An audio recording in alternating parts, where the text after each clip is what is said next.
Le premier constat qu'on peut faire dans la dynamique du projet du Grand Paris, c'est l'extraordinaire effet d'anticipation qu'il y a eu par rapport à l'annonce du métro, qui fait que ces 5 dernières années, on a construit beaucoup plus que ce qu'on imaginait.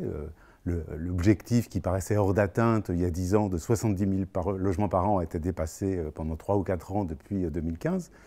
On a construit partout, aussi bien à Paris en première couronne, en deuxième couronne. On a construit essentiellement du logement, c'est un effet de dynamique résidentielle.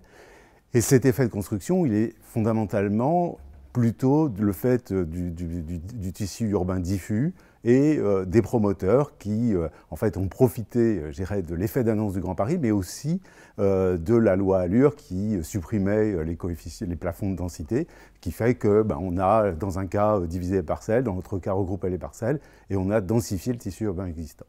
Le deuxième constat qu'on peut faire, c'est que cette fantastique croissance de la production urbaine, elle s'est faite finalement sans vraiment converger avec les objectifs qui avaient été affichés au départ. Par exemple, la polarisation sur les quartiers de gare, on ne l'observe pas. C'est-à-dire qu'il y a autant de production en dehors des quartiers de gare que dans les quartiers de gare.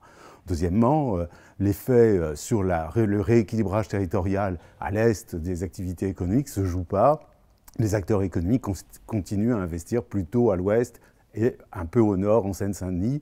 Mais par exemple, la ligne 15 Sud, qui est la première ligne livrée, n'a pas d'effet d'entraînement en matière économique.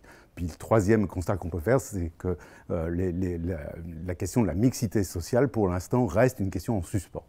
Du coup, ça nous pose une question un peu globale sur, je dirais, le coup d'après, c'est-à-dire maintenant, on est dans la perspective de la programmation et du lancement des grandes opérations d'urbanisme. Et la question qu'on peut se poser, c'est qu'est-ce qu'il va y avoir comme contre-coup de cette dynamique sur la programmation des nouvelles opérations. Par exemple, on a beaucoup construit en dehors des quartiers de gare, avec des besoins en équipement maintenant qui se font jour qu'on n'avait pas programmé, par exemple sur les écoles. Donc du coup, qu'est-ce qu'on va faire? Est-ce qu'il ne faut pas revisiter la programmation, avec ensuite les questions d'acceptabilité sociale globale de cette densification autour des quartiers de gare?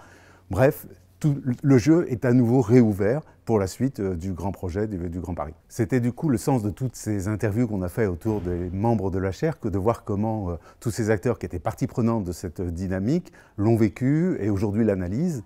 Le but étant aussi, au travers de ce premier bilan, de lancer un nouveau programme, je dirais, pour les années qui viennent pour la chaire, pour voir comment les questions de dynamique de la production urbaine vont se poser dans les années qui viennent, avec des nouvelles questions, la question de l'artificialisation des sols, de l'acceptabilité de la densité, du rapport avec des documents de planification qui vont changer, etc.